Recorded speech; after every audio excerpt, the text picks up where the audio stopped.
Yeah. All right, you ready to go? Yes, please. All right, good morning.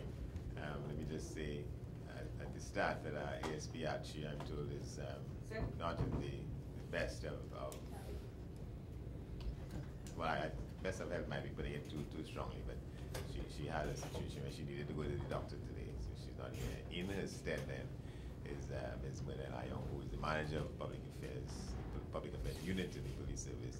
She will provide us with the information as she has it, and had been collated in the last 24 hours, but you would understand that she's not in a position to answer too many questions about what you may want to find out from the authorities.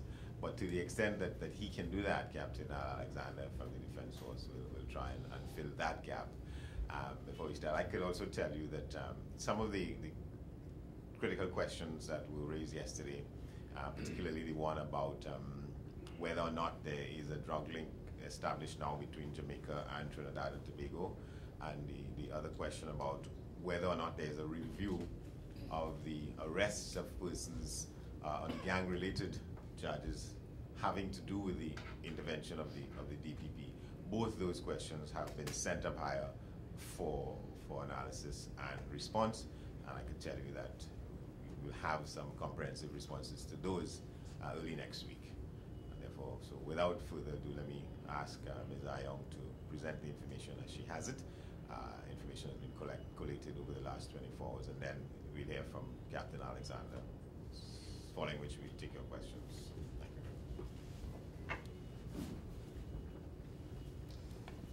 Good morning, everyone.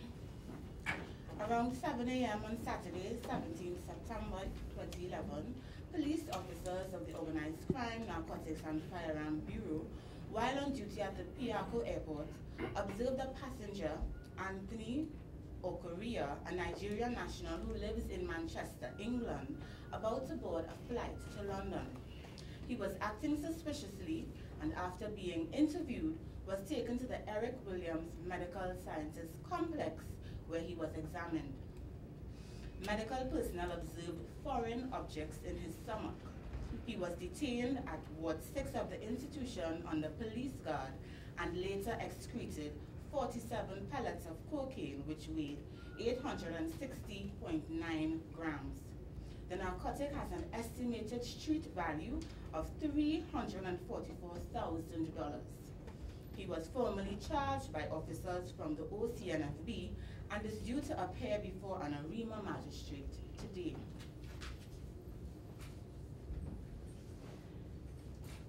I'll continue with the SOE breakdown.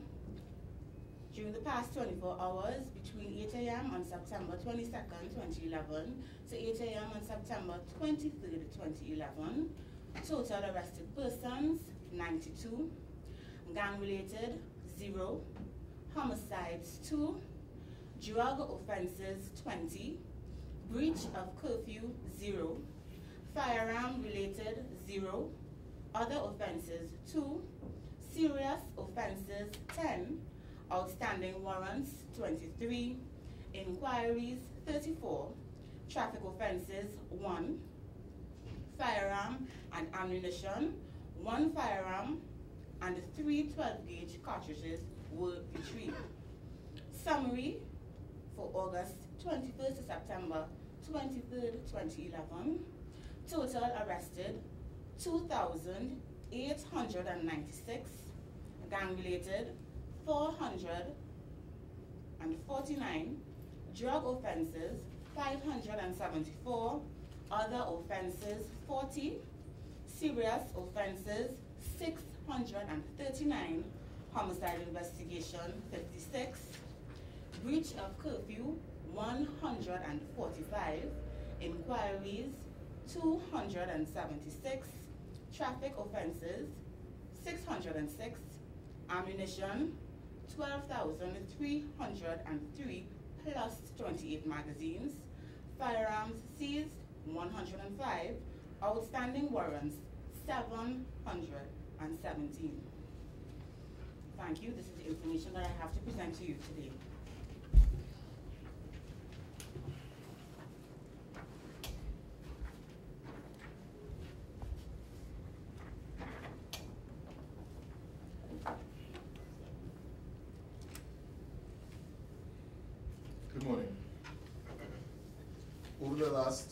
48 hours, the Defense Force conducted a total of 30 mobile patrols in several areas of Trinidad and Tobago, including areas within the Sawa-Lavental Regional Corporation, Diego Martin Regional Corporation, the Borough of Arima, the cities of Port of Spain and San Fernando, along with Chaguanas, Faizabad, La Romaine, Siparia, Coquille, Oropuch, and Cedros.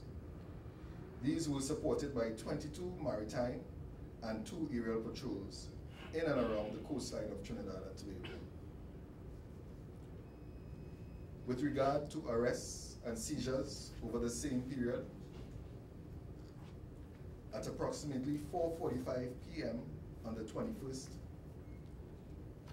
acting on information sent to us by the public, members of the regiment conducted an operation in Barataria.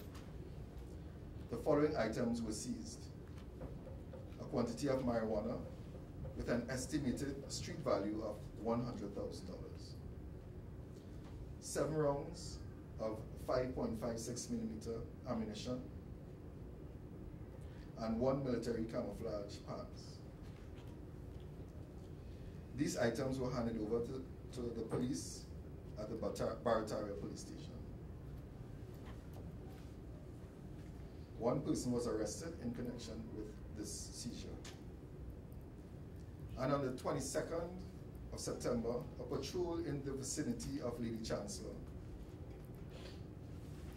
detained a 17-year-old male who had in his possession a laptop believed to be stolen. He was handed over to the Sinclair police station. I would just like to reiterate that the Trinidad and Tobago Defense Force remains vigilant and committed to its operational objectives of homicide reduction, seizure of arms, ammunition, and narcotics, and the eradication of gangs. Our fight is with criminals and those with criminal intent. And I assure you, the Chief of Defense Staff and those under his command will continue to support the police and other law enforcement agencies in this fight. We thank the public for their support thus far and ask that they continue to use the hotline numbers to send us the necessary information. Thank you. Captain Alexandra, this man in Barataria, he went to court today or he's going to court on Monday? I believe he should be in court today. I could you have an verify. age on this guy? An age? Okay. No, I don't have an age. Captain Alexander, we were being told that yesterday reports circulating were that 2 members of the Defense Force had been arrested in a sting operation pertaining to military clothing, right, from camouflage clothing. Right. Is there any truth to that? And no. Is linked to this? Right, I'm happy that you asked that question. Yesterday morning, the commanding officer of the regiment was on a morning program, and he made reference to an incident that took place in the past, meaning not recent past. And unfortunately, some members of the media took it to mean that the incident was recent, and that is not the case. If my information is correct, I believe that that particular incident happened over 2 years ago. So that's just to clear that up. So no member of the Defense Force has been charged with the selling of any camouflage. All right, and so the person held on September 25th is a civilian? Is a civilian. And you from couldn't Barataria. give us an age, but can you tell us where exactly in the Barataria area that exercise was carried out? Yes, 8th Street, Barataria. I'm not sure who will answer the question pertaining to the rape of the mother and daughter in Chaguanas. We understand that there were 4 suspects, 2 of whom have been held. We've been able to confirm their ages and that they're just from the Lauderdale area. We'd like to find out where the suspects were held. The vehicle was recovered from what we understand, but where exactly was the vehicle found? Can you tell us what would have happened because that incident took place during the curfew period? And these people were able to escape in the family's vehicle and drive from Londonville to Enterprise. They were not pulled over, they were not stopped by law enforcement, no police, no soldiers on the road at the time. We're not saying that they were not out, that they were in that vicinity, they were not, nobody was pulled over. Can you, anybody at the head table, Captain, perhaps you yourself might be able to answer that question? That's not information that that I have at all. I suppose Ms. Ayong is in a similar situation.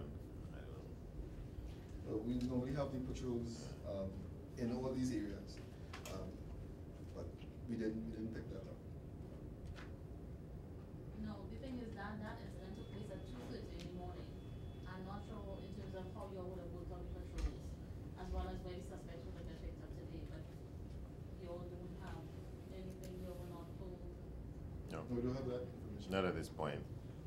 So nobody could Yeah. either confirm or deny that two men were arrested in connection with this incident? As far as I know, that is the case. That is confirmed. So we can say that. Yeah. And that other suspects are being sought. Alright, is it possible that now the curfew was lifted from 9 p.m. to, it was extended from 9 to 11, and Enterprise was also made a hotspot area, we said set of places that were named as hotspots. Is it possible now, in light of this incident and other situations that are occurring, would it be, might it be safe to say at this point that government or the authorities might be considering again reducing the time going back from 11 to 9, or in light of this now, because we understand that the young lady remains warded. She's at hospital in a very bad state from our information. The most I could say is that it is a situation that will continue to be under review, and action will be taken appropriately if it's deemed to be necessary. Well, No, Mr. Johnson, is this a sign that despite the state of emergency and curfew, that it is still not preventing serious crimes from taking place? Therefore, in a critical aspect of its operational implementation, it's failing. Bearing in mind this is a hideous crime committed during curfew hours. And you really expect me to say that that in anybody's view the state of emergency is failing? We wouldn't say that it's We wouldn't say that, so failing, but I mean, just- even though we say Can you finish us with an answer, please? No, well, an answer to whether it's failing or not, whether the state of emergency is failing or not. Is that what you're asking? That aspect of crime prevention, serious crime prevention, is it failing? I wouldn't say so. I mean, while we've seen a reduction in gun-related crimes, especially with regards to what the authorities would term gang warfare, serious crimes are happening, and a mother and daughter being raped by 4 men in their home during the curfew period in a hotspot area. I mean, it would be safe to say that if there are other crimes as well being reported, your serious crime, the 24-hour statistic now says that there are 10 serious crimes, but what now is being counted as serious crimes besides this rape? What are you all counting among serious crimes? Because we're not seeing gun-related violence as much, but we're seeing serious crimes, and what exactly is? Well, I think there can be no dispute about what is generally considered to be classified as serious crimes, and it is a fact that some of them are happening. And of course, the reviews that are taking place on a daily basis take account of these things, and strategies would be developed and therefore implemented to address those areas of weaknesses where they are seen to be existing and rearing their head. And I think what also should be noted is the time frame in which at least 2 of those persons were captured. All right, and it says that the officers are doing their job. And while this was really, yes, it was a hideous crime, I believe that some commendation should go to the officers who, within a matter of hours, they have captured 2 persons, and of course, following leads to get the other 2 persons who are involved. But do you think that the 9 to 5 curfew was more effective than the 11 to 4? Well, that is not a question that anybody here could answer without the consideration of the ultimate decision makers, members of the actual National Security Council. Those are the determinations they make based on the deliberations that they conduct, based on the information that comes up on a day-to-day basis.